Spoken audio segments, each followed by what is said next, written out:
बहुत पहले, बिल्कुल शुरू में, समय के शुरू से भी पहले केवल परमात्मा था। परमात्मा के सिवाय और कुछ भी नहीं था।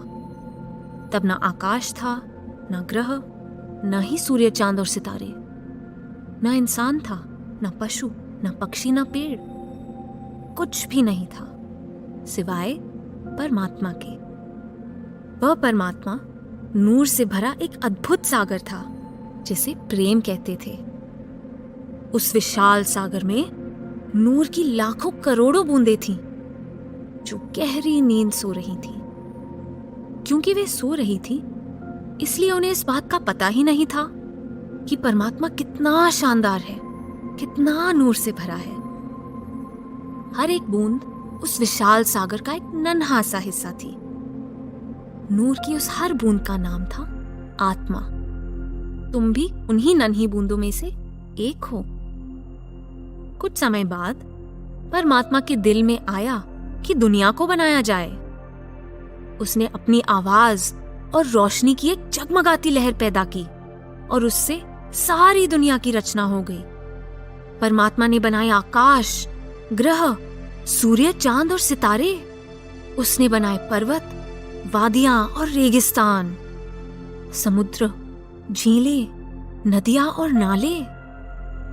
यह दुनिया बड़ी खूबसूरत और शानदार थी, लेकिन इसका आनंद लेने के लिए इसमें कोई नहीं था। इसलिए परमात्मा ने सोचा कि एक नाटक रचा जाए। उसने आत्माओं को एक्टर और नई रची हुई दुनिया को स्टेज बना दिया। वह खुद डायरेक्टर बन गया और उसने अपने नाटक का नाम रख दिया जिंदगी। लगभग सभी आत्माएं उस नाटक में हिस्सा लेना चाहती थी। इसलिए परमात्मा ने उनसे कहा कि तुम इस नूर के सागर यानी अपने इस घर को छोड़कर दुनिया की स्टेज पर एक्टिंग करने के लिए नीचे जाओ। लेकिन उनमें कुछ नन्ही बूंदें ऐसी भी थी जो इस दुनिया में आने को बिल्कुल भी तैयार नहीं थी। वे परमात्मा के साथ अपने घर में ही रहना चाहती थी। लेकिन परमात्मा ने उनसे कहा कि जाओ और तुम भी मेरे नाटक में एक्टिंग करने का मजा लो। तब परमात्मा ने हर उस आत्मा पर मोहर लगा दी जो उसके साथ ही रहना चाहती थी और उनसे वादा किया कि एक दिन वे उन्हें वापस अपने पास उनके असली घर बुला लेगा। परमात्मा ने बाकी आत्माओं से भी कहा कि अगर वे भी कभी घर लौटना चाहें तो परमात्मा उन पर भी मोहर लगा देगा और अपनी दया मेहर से वापस घर पहुंचने में उनकी भी मदद करेगा। और वही हुआ। परमात्मा के कहने पर सभी नन्ही बूंदों ने अपना असली घर छोड़ दिया। कई शानदार और अद्भुत मंडलों में से होती हुई आखिर में वे इस दुनिया की स्टेज पर उतरी। ये वही स्टेज है जहां आज हम रह रहे हैं। नाटक अब शुरू होने ही वाला था। परमात्मा ने हर आत्मा को एक पोशाक पहना दी ताकि नूर की हर नन्ही बूंद उसके नाटक जिंदगी में अपना रोल निभाने के लिए तैयार हो जाए। आत्मा की इस पोशाक को शरीर कहते हैं। धरती पर हर आत्मा ने शरीर की ये पोशाक पहनी हुई है। जितने समय के लिए आत्मा किसी शरीर में होती है और जिंदगी नाम के इस नाटक में अपना रोल निभा रही होती है, उस समय को हम एक जन्म कह देते हैं। अब कुछ आत्माओं को पेड़ पौधों के शरीर दिए गए, कुछ को कीड़े मकोड़ों, सांप बिच्छुओं आदि के। कुछ आत्माओं को परमात्मा ने मछलियों और पक्षियों के शरीर दिए, तो कुछ को पशुओं के। कुछ आत्माओं को उसने दिया सबसे अद्भुत शरीर यानी मनुष्य शरीर। अपनी अपनी शरीर रूपी पोशाक पहने ये आत्माएं अलग अलग दिखाई देती हैं, लेकिन इन शरीरों में छिपी नूर और प्रेम की यह सभी नन्ही बूंदें एक सी ही हैं। हम सब एक ही परिवार के सदस्य हैं, क्योंकि वह कुल मालिक परमात्मा ही हम सब का पिता है। इसलिए हमें हर एक के साथ दया, नम्रता और प्रेम प्यार के साथ पेश आना चाहिए, क्योंकि हर एक के अंदर आत्मा रहती है। संसार में जितने भी जीव हमें दिखाई देते हैं, उन्हें 5 अलग अलग किस्मों में बांटा जा सकता है। अगर उन्हें एक सीढ़ी पर चढ़े हुए देखें तो वे इस तरह दिखाई देंगे। इंसान सीढ़ी के सबसे ऊपरी डंडे पर है। इसका कारण है कि हमें इस बात की समझ है कि हम आत्माएं हैं, नूर के उस सागर की बूंदें हैं, केवल इस जिंदगी के नाटक के एक्टर नहीं।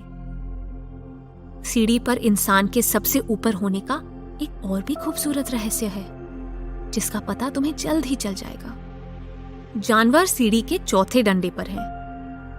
वे इंसानों से नीचे हैं क्योंकि उन्हें इस बात की समझ नहीं है कि वे आत्माएं हैं। पक्षी तीसरे डंडे पर हैं। वे उड़ तो सकते हैं, लेकिन उनमें बुद्धि जानवरों से भी कम है। मछलियां, सांप बिच्छू, कीड़े मकोड़े आदि दूसरे डंडे पर हैं। उनमें पक्षियों से भी कम बुद्धि है। पेड़ पौधे सबसे नीचे हैं। वे सबसे निचली दर्जे के जीव हैं। वे ना तो सोच सकते हैं, ना ही अपनी जगह से हिल सकते हैं। ये आत्मा ही है जो शरीर को जिंदा रखती है, इसे भागने दौड़ने, उछलने कूदने, तैरने और उड़ने के काबिल बनाती है। जब नाटक में आत्मा का रोल खत्म हो जाता है तो वो शरीर की पोशाक उतार देती है। तब शरीर की मौत हो जाती है। शरीर तब जिंदा नहीं रहता। वह ना सांस ले सकता है, ना हिल डुल सकता है। लेकिन आत्मा की कभी मौत नहीं होती। तुम्हारी आत्मा परमात्मा के नूर की ही एक बूंद है, इसलिए असल में तुम हमेशा जिंदा रहते हो। क्या तुम जानते हो कि जब आत्मा शरीर की पोशाक उतार देती है तब वो कहां जाती है? वह नए शरीर में एक नई जिंदगी शुरू करती है। उसे दुनिया की स्टेज पर एक नया रोल दे दिया जाता है, एक नई पोशाक पहना दी जाती है। इसी को जन्म कहते हैं। आत्मा किसी भी रूप में जन्म ले सकती है। हो सकता है कि एक जन्म में तुम सेब का पेड़ बन जाओ, तो किसी दूसरे जन्म में शेर या मछली की पोशाक पहनो। यह भी हो सकता है कि तुम एक हिंदुस्तानी लड़के या एक अमेरिकन लड़की का रोल निभाओ।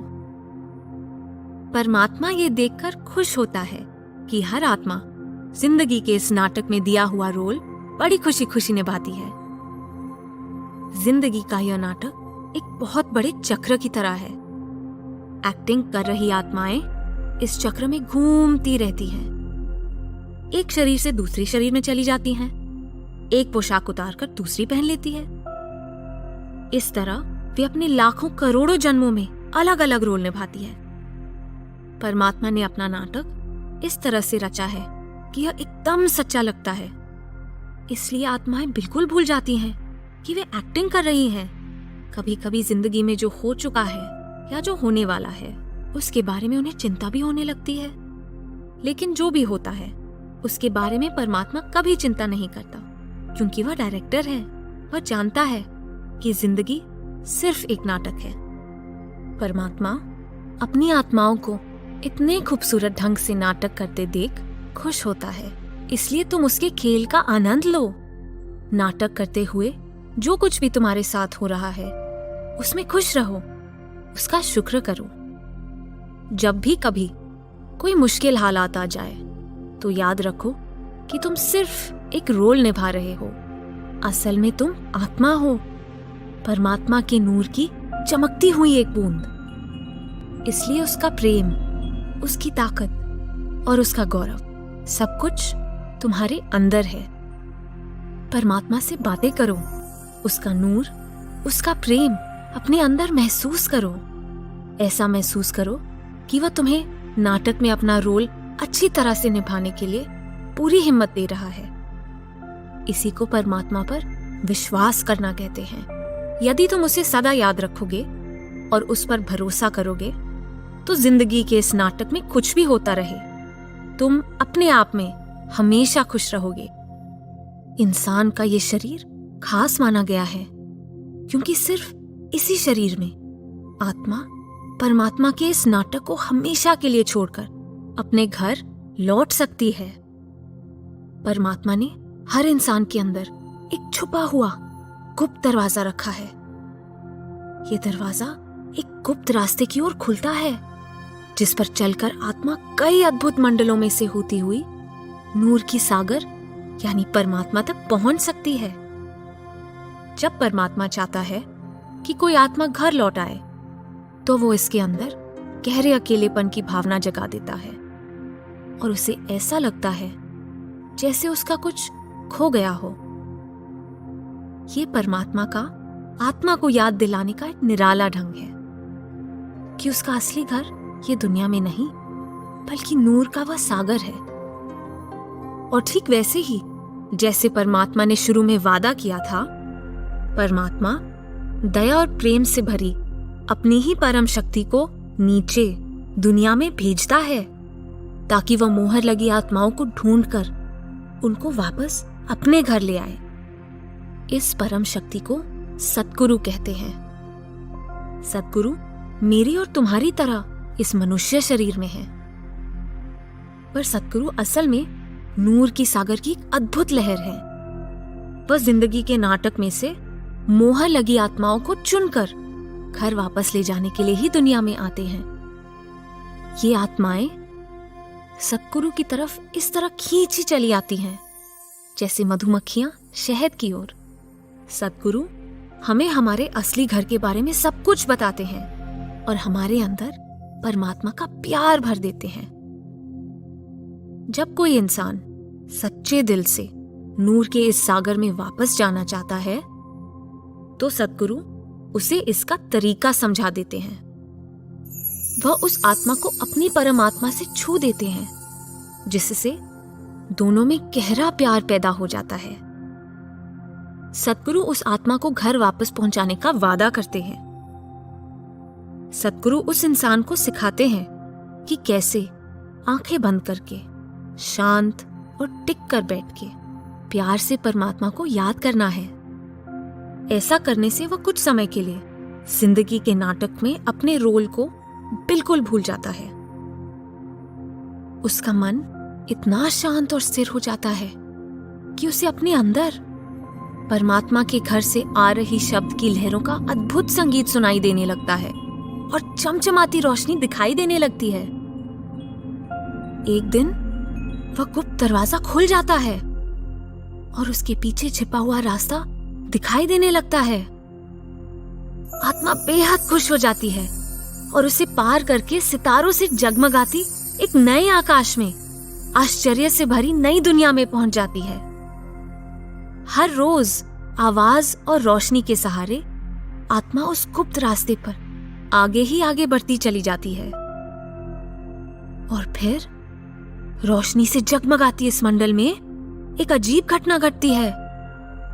आत्मा को आश्चर्य से भर देने वाला एक नजारा दिखाई देता है। सतगुरु का जगमगाता नूरी स्वरूप, सिर्फ आवाज और रोशनी से बना स्वरूप। खुशी से नाचती हुई आत्मा उसमें समा जाती है। इस तरह सतगुरु के प्रेम की धारा में बहती हुई आत्मा अपने घर की ओर खींची चली जाती है। यह गुप्त रास्ता सतगुरु और आत्मा को अनेक शानदार दिव्य मंडलों में से ले जाता है और अंत में आखिरी मोड़ मुड़ते ही वे ऊपर क्या देखते हैं? दूर, बहुत दूर उनके घर की नूर की किरणें उनका स्वागत कर रही हैं। परमात्मा से मिलने के लिए बेचैन प्रेम में डूबी आत्मा तेजी से आगे बढ़ती है, जब तक कि वह परमात्मा के दर पर नहीं पहुंच जाती। और फिर अचानक बिजली की कौंध के समान दरवाजा खुलता है। सतगुरु आत्मा को उस नन्ही बूंद को फिर से नूर के सागर में लीन कर देते हैं, जहां परम पिता में समाई आत्मा हमेशा हमेशा के लिए सुख, शांति और आनंद से रहने लगती है।